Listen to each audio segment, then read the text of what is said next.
हे भगवान, आज तो कीड़े भी जमीन के अंदर पाताल में छिप गए हैं। पेट में आग लगी है। अगर शाम तक खाना नहीं मिला तो हम सब भूखे मर जाएंगे।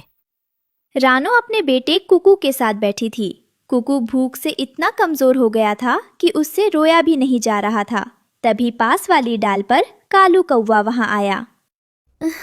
माँ, पेट में मरोड़ उठ रही है, मुझे कुछ खाने को दो ना। क्या हम आज भी सिर्फ हवा खाकर सोएंगे? रानो बहन, क्या तुम्हारे पास एक भी दाना बचा है? मेरे घर में गौरी और जग्गू भूख से बेहोश हो रहे हैं। मैंने पूरा जंगल छान मारा, पर धूल के सिवा कुछ नहीं मिला। नहीं कालू भाई, मेरे पास भी कुछ नहीं है, लेकिन हम ऐसे हार नहीं मान सकते। हिम्मत रखो। हिम्मत तो अब जवाब दे रही है रानो। अब मौत ही हमारा इंतजार कर रही है। नहीं, मुझे पता है हमें कौन बचा सकता है। हम अभी उल्लू बाबा के पास चलते हैं। वो जंगल के सबसे ज्ञानी हैं। उन्हें जरूर पता होगा कि इस सूखे में भोजन कहाँ मिलेगा। चलिए कालू भाई, अपने बच्चों के लिए हमें उड़ना ही होगा। रानो, कुकू और कालू उड़कर उल्लू बाबा के पास पहुंचे। उल्लू बाबा अपनी बड़ी बड़ी गोल आंखों से शून्य में घूर रहे थे। बाबा, हमारे बच्चों की जान बचा लीजिए। पूरा जंगल भूख से मर रहा है। क्या कहीं कोई दाना पानी नहीं बचा? ग्रह नक्षत्र बता रहे हैं कि यहाँ से दूर सूरज घाटी में एक जादुई पेड़ उगा है। वह साधारण पेड़ नहीं है, वह सोने का पेड़ है। सुना है उसके फल अमृत समान हैं। सोने का पेड़? अमृत फल? बाबा, फिर तो हम अभी जाते हैं। ठहरो, वो पेड़ मायावी है। उसकी चमक पर मत जाना। जो दिखता है वो हमेशा सच नहीं होता। संभल कर जाना। उल्लू बाबा का बताया रास्ता पकड़कर वे पहाड़ी पर पहुंचे। वहां से नीचे घाटी में एक तेज पीली रोशनी चमक रही थी, जिसने उनकी आंखों को चौंधिया दिया। वाह, देखो रानो, बाबा सच कह रहे थे। वो देखो, कितना बड़ा और चमकदार पेड़ है। अब तो हम रसीले फल खाएंगे और मजे करेंगे। चमक तो बहुत है कालू भाई, पर बाबा ने चेतावनी भी दी थी, हमें सावधान रहना होगा। कालू भूख भूल गया और लालच में आ गया। वो झपटकर एक डाल पर बैठा। वाह, क्या शान है! मैं इसे खाऊंगा नहीं, इसे तोड़कर अपने घर ले जाऊंगा। फिर मैं जंगल का राजा बन जाऊंगा। रानो और कुकू नीचे उतरे। कुकू को सोने चांदी की समझ नहीं थी, उसे बस गोल फल दिख रहा था और उसे भूख लगी थी। माँ, वो देखो फल, कितना सुंदर और बड़ा सेब है। मैं इसे खा लूं? रुको कुकू, ये असली नहीं लग रहा, इसकी खुशबू नहीं आ रही। भूख से तड़पते कुकू ने माँ की बात नहीं सुनी। उसने पूरी ताकत लगाकर उस चमकते हुए सुनहरे फल पर अपनी चोंच दे मारी। खटाक! माँ, बहुत दर्द हो रहा है। मेरी चोंच, ये फल तो पत्थर है माँ। कुकू की नाजुक चोंच आगे से टूट गई थी। उसके मुंह से खून बहने लगा। मेरे बच्चे, हे भगवान, खून! रानो का गुस्सा देखकर पेड़ कांपने लगा, लेकिन वो धातु का था, इसलिए चाहकर भी अपने फल को नरम नहीं कर सकता था। अगर तुम सच में पछता रहे हो तो मेरे बच्चे की चोंच ठीक कर दो, उसे बहुत दर्द हो रहा है। मैं शापित हूं रानो। मैं सिर्फ सोना दे सकता हूं, दवा नहीं। लेकिन यहां से दूर चमकीली गुफा में एक जादुई झरना है। उसका पानी ही कुकू की टूटी चोंच जोड़ सकता है। लेकिन सावधान, मेरी जड़ों में मेरा रक्षक सो रहा है।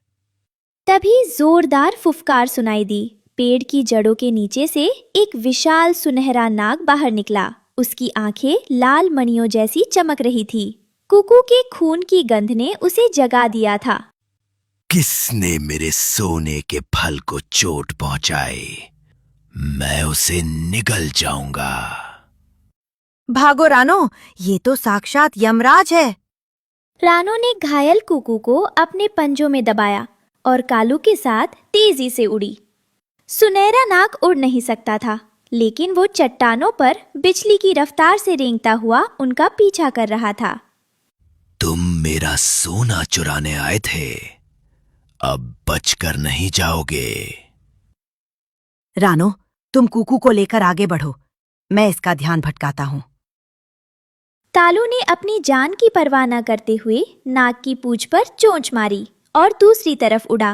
नाग गुस्से में कालू के पीछे मुड़ा। कालू की चालाकी से नाग रास्ता भटक गया। रानो और कुकू उड़ते उड़ते चमकीली गुफा में पहुंच गए। वहां नीलमणि झरना बह रहा था। कुकू, बेटा आंखें खोलो, हम पहुंच गए। ये जादुई पानी है। रानो ने कुकू की टूटी हुई चोंच को ठंडे नीले पानी में डुबोया। जैसे ही पानी चोंच पर लगा, एक नीली रोशनी हुई। कुकू का दर्द गायब हो गया और उसकी चोंच फिर से जुड़ गई। माँ, पानी! ये सोने के फल से लाख गुना अच्छा है।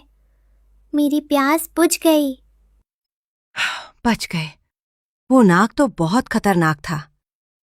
रानो, आज मुझे समझ आ गया, जान है तो जहान है। सोना सिर्फ मुसीबत लाता है। गुफा के बाहर उन्हें एक छोटा सा अमरूद का पेड़ दिखा। उसमें कोई सोना नहीं था, पर पके हुए फल थे। तीनों ने पेट भरकर फल खाए। देखो कालू भाई, इस अमरूद में कोई चमक नहीं है, पर इसने हमारे पेट की आग बुझा दी। यही असली सोना है। तीनों दोस्त जब अमरूद खाकर तृप्त हुए, तो रानो ने कुछ पके हुए अमरूद अपनी चोंच में दबा लिए, ताकि वो जंगल के अन्य भूखे जानवरों के लिए ले जा सके। जब वे वापस अपने पुराने सूखे जंगल की ओर उड़ रहे थे, तो उन्हें रास्ते में वही सुनहरा पेड़ और नाग फिर से दिखे। रानो, जल्दी उड़ो, कहीं वो नाग हमें फिर से ना देख ले। रुको कालू भाई, देखो। रानो ने देखा कि वो सुनहरा नाग अब शांत बैठा था, लेकिन उसकी आंखों में चमक की जगह उदासी थी। उसके चारों ओर सोने के फलों का ढेर लगा था, पर वहां ना कोई पक्षी चहचहा रहा था और ना ही कोई हरियाली थी। वो वैभव के बीच भी अकेला और प्यासा था। हे नागराज, आपका सोना बहुत कीमती है, पर ये किसी के आंसू नहीं पोंछ सकता। अगर आप सच में इस श्राप से मुक्ति चाहते हैं, तो इस सोने की रक्षा करना छोड़ दें और इस घाटी में प्रेम के बीज बोने दें। नाग ने अपनी गर्दन झुका ली। वो समझ गया था कि उसकी शक्ति ही उसका बंधन बन गई है। रानो ने अपने पास बचा हुआ एक अमरूद का बीज वहीं मिट्टी में गिरा दिया। माँ, क्या यहाँ भी अमरूद उगेगा? हाँ बेटा, जहाँ मेहनत और निस्वार्थ प्रेम का बीज गिरता है, वहाँ असली सोना जरूर उगता है। जब वे वापस अपने जंगल पहुँचे, तो अचानक काले बादल छा गए और बारिश होने लगी। कालू ने खुशी से काव काव करना शुरू कर दिया।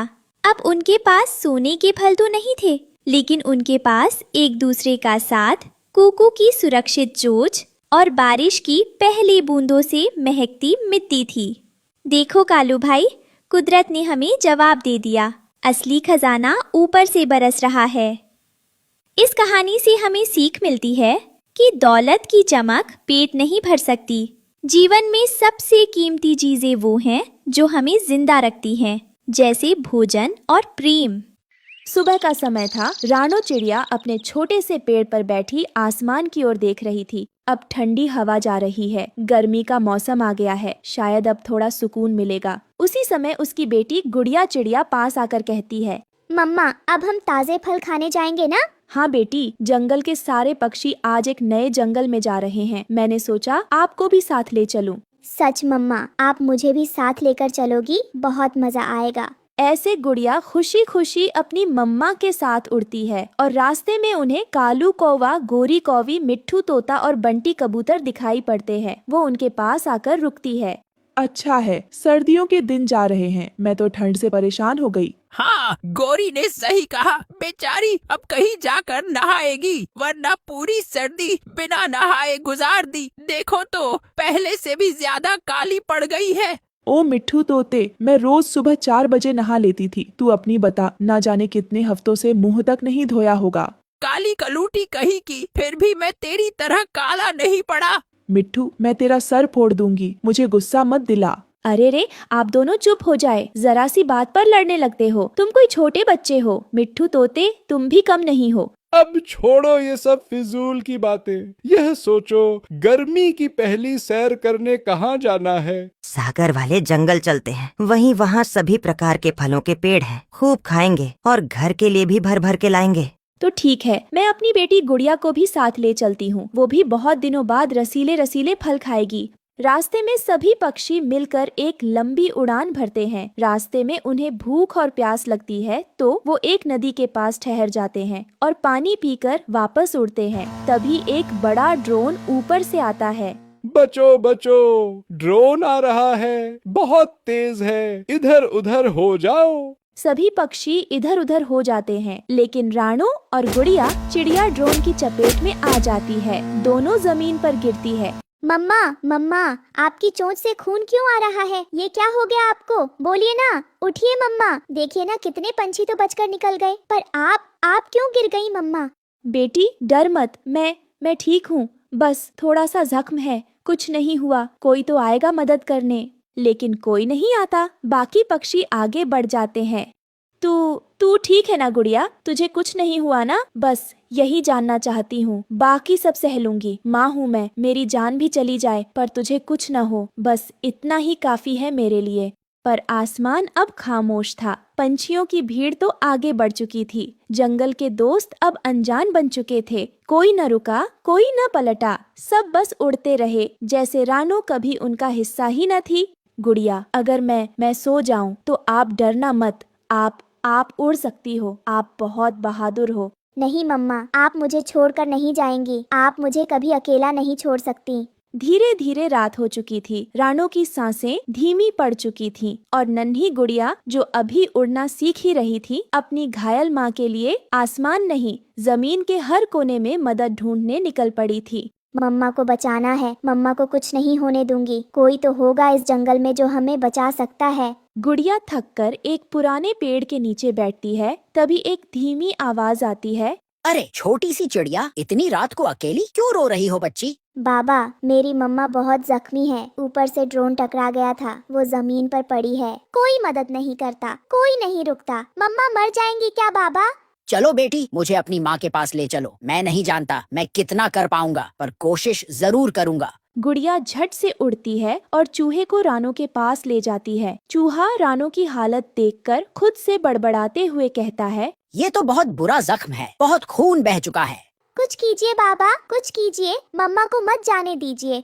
मैं तुम्हें एक जगह ले चल सकता हूँ। मेरे दादाजी ने एक पुराना कद्दू घर बनाया था। अब वहाँ कोई नहीं रहता, लेकिन वो सुरक्षित है। वहीं चलो, मैं पत्तों से पट्टी भी बांधूंगा और जड़ी बूटियाँ भी दूंगा। गुड़िया, तू अब भी यही है? मैं कहीं नहीं गई मम्मा, मैं आपको ले चल रही हूँ एक जादुई कद्दू घर में। आप ठीक हो जाएंगी, सब ठीक हो जाएगा मम्मा, बस थोड़ा और सह लीजिए। गुड़िया अपनी माँ रानो को एक ठेले पर डालती है। स्विंग से मदद से ठेली को खिसकाते हुए धीरे धीरे चलने लगते हैं और पास के एक खेत में पहुँचती है। वहाँ उसे एक बड़ा जादुई कद्दू घर दिखाई देता है। अब तुम आराम करो रानो, गुड़िया तुम्हारे पास है और मैं यही हूँ। सुबह तक देखना, सारे जख्म भर जाएंगे। उधर बाकी पक्षी कालू कौवा, गोरी कौवी और मिट्ठू तोता फल खाते हुए ठहाके लगाते हैं। कितना मजा है। किससे फर्क पड़ता है कि रानो गिर गई? कमजोरों की जगह यही होती है। और मैं तो अब यही घोंसला बनाऊंगा। कौन पुराने जंगल लौटे।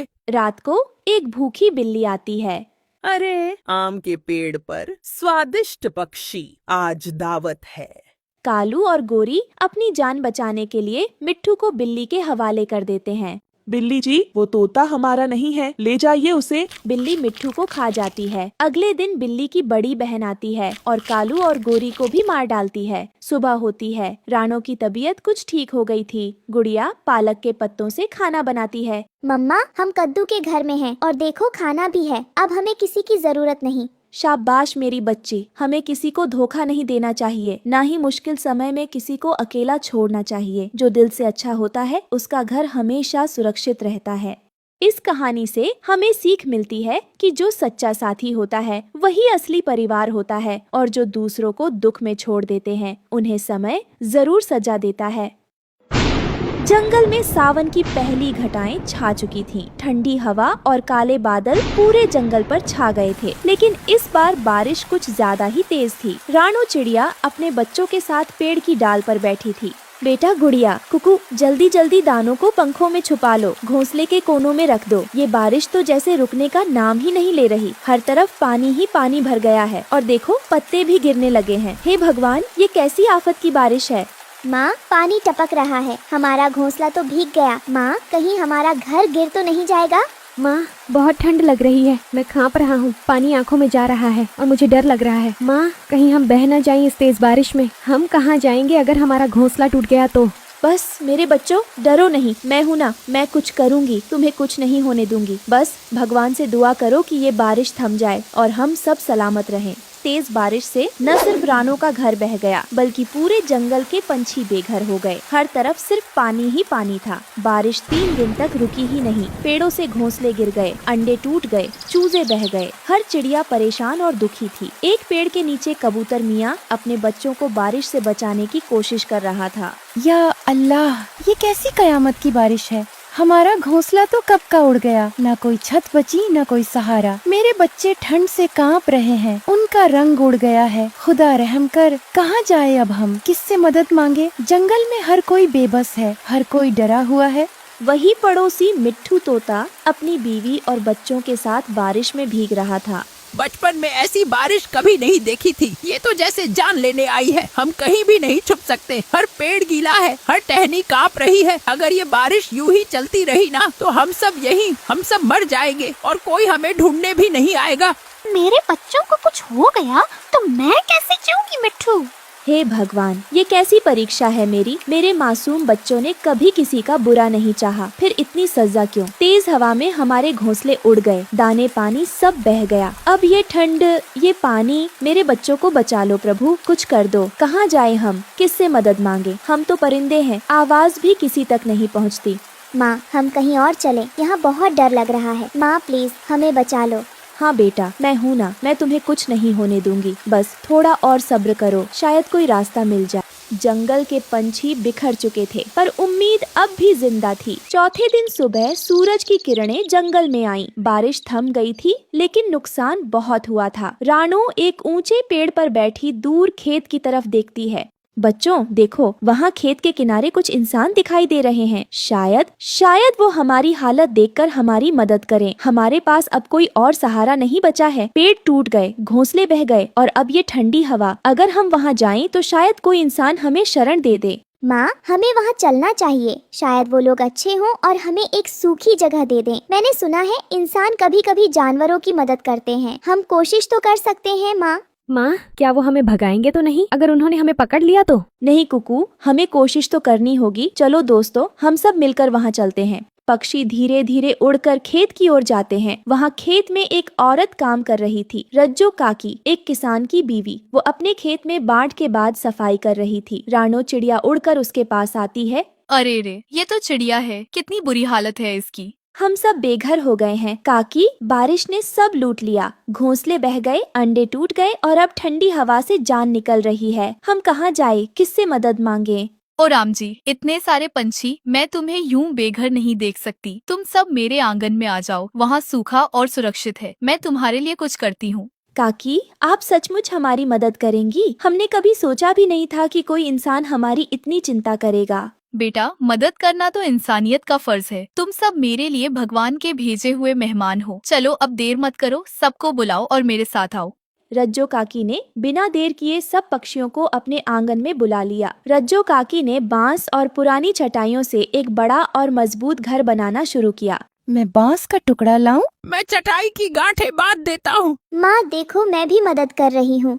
वाह रे, छोटे छोटे हाथ और इतनी बड़ी मदद, मिलकर काम करने में ही सुकून है। कुछ ही घंटों में एक बड़ा और मजबूत बारिश घर बन गया था, जो बांस और प्यार से बना था। सभी पक्षी अब आराम से उस घर में रह सकते थे। वहाँ सूखापन था, छत थी और सबसे बड़ी बात, सब एक साथ थे। काकी, आपने तो जैसे हमें नई जिंदगी दे दी। जब सब कुछ उजड़ गया था, तब आपने हमें सहारा दिया। हम आपके इस उपकार को कभी नहीं भूलेंगे। बेटा, जो दुख में काम आए वही तो असली इंसान होता है। तुम सब हमारे मेहमान नहीं, परिवार हो। इस घर में तुम्हारा हमेशा स्वागत है। माँ, ये घर तो हमारे पुराने घोंसले से भी अच्छा है। यहाँ बहुत जगह है खेलने और उड़ने के लिए। हाँ बेटा, यह सब काकी की मेहरबानी है। हमें अब एक नया घर और एक नया परिवार मिल गया है। जंगल के सभी पक्षी अब उस घर में मिलजुल कर रहने लगे। एक वक्त था जब हम डर से कांप रहे थे, आज हम सब मुस्कुरा रहे हैं। ये सब रज्जो काकी की मेहरबानी है। नहीं नहीं, ये तो सबकी मेहनत और मोहब्बत का नतीजा है। बारिश ने सब कुछ छीना था, लेकिन इंसानियत और एकता ने सब कुछ लौटा भी दिया। प्रकृति हमें दुख देती है, पर साथ ही हमें समझदारी और प्यार की राह भी दिखाती है। माँ, अब हम सब हमेशा साथ रहेंगे ना? हाँ बेटा, हमेशा। इस कहानी से हमें सीख मिलती है कि मुसीबत के वक्त एक दूसरे की मदद करना ही सच्ची इंसानियत और असली परोपकार है। मिलकर रहो तो हर तूफान छोटा लगता है। सुबह सुबह का समय था। जंगल में चारों तरफ रंग और खुशबू फैली हुई है। मोर नाच रहे हैं, तोते गुलाल उड़ा रहे हैं और सभी जानवर होली मनाने की तैयारियों में लगे हुए हैं। रानो चिड़िया हंसते हुए कहती है, अरे वाह, इस बार की होली तो बहुत ज्यादा मजेदार होगी। कुकू, गुलाल और रंग तैयार कर लिए है ना आपने बेटा? हाँ माँ, मैंने तो इस बार फूलों के रंग भी बनाए हैं। गुड़िया, तुम्हें किस रंग से खेलना अच्छा लगता है? कुकू भैया, मुझे तो गुलाबी रंग बहुत ज्यादा पसंद है। ऐसे ही जंगल के सभी जंगलवासी होली खेलने की तैयारियां कर रहे होते हैं। तभी कालू कौवा वहाँ पर आ जाता है और अपने मन ही मन में सोचने लगता है, हर साल ये चिड़िया और पक्षी कितनी खुशी खुशी होली मनाते हैं। इस बार मैं इनकी होली खराब कर दूंगा। और फिर कालू कौवा वहाँ से उड़ जाता है और सीधे छोटी नदी की ओर जाता है। वहाँ पर जाकर वह छोटी नदी में कुछ कीचड़ मिलाने लगता है। अब जब ये पक्षी रंग भर कर लाएंगे तो सारा रंग काला हो जाएगा, मजा आएगा। जंगल के सभी पक्षी खुश होकर रंग खेलने आएंगे और जब देखेंगे कि पानी की जगह कीचड़ है तो उनका चेहरा देखने लायक होगा। रानो चिड़िया, कुकू चिड़ा और उसकी बेटी गुड़िया सबके सब परेशान हो जाएंगे। जंगल के सभी पक्षी होली खेलने की जगह आपस में ही लड़ने लगेंगे और उनका सारा का सारा त्योहार बेकार हो जाएगा। फिर कितना मजा आएगा। और फिर ऐसे ही होली का दिन भी आ जाता है। जंगल के सभी जंगलवासी एक साथ इकट्ठा हुए हैं। जब रानो चिड़िया और कुकू चिड़ा रंग भरने के लिए तालाब से पानी लेते हैं तो वे देखकर चौंक जाते हैं। अरे ये क्या, सारा पानी काला कैसे हो गया? अरे नहीं, अब तो कोई भी अच्छे रंग से होली नहीं खेल पाएगा। ऐसे ही जंगल के सभी पक्षी परेशान हो जाते हैं। तभी तोता उड़ता हुआ वहाँ पर आता है। मैंने देखा था, ये सारा काम कालू कौवे का है। उसने ही तालाब में कीचड़ डाला है। और फिर जंगल के सभी पक्षी गुस्से में आ जाते हैं। तभी रानो चिड़िया को एक उपाय सूझता है। रानो चिड़िया अपने दोस्तों से कहती है, दोस्तों डरो मत, हम फूलों से रंग बना सकते हैं। टेसू के फूल से केसरी रंग और गुलाब से गुलाबी और पालक के पत्तों से हम हरा रंग बना सकते हैं। और फिर ऐसे ही जंगल के सभी पक्षी मिलकर रंग तैयार करने लगते हैं। थोड़ी ही देर में जंगल फिर से खूबसूरत रंगों से भर जाता है। कालू कौवा ये सब देखकर हैरान हो जाता है। हे भगवान, मेरी तो सारी की सारी चालाकी बेकार हो गई। मैंने तो सोचा था कि सारा रंग खराब कर दूंगा और ये जंगल वाले होली भी नहीं मना पाएंगे, लेकिन ये पक्षी कितने चतुर हैं। देखो तो जरा, फूलों से ही रंग बना लिए। अरे ये तो पहले से भी ज्यादा सुंदर लग रहे हैं। ये चिड़िया और उसके दोस्त हर बार मेरी योजना पर पानी फेर देते हैं। अब मैं क्या करूँ? तभी गुड़िया उड़ती हुई आती है और कालू कौवे के ऊपर रंग डाल देती है। अरे कालू चाचा, अब तो आप भी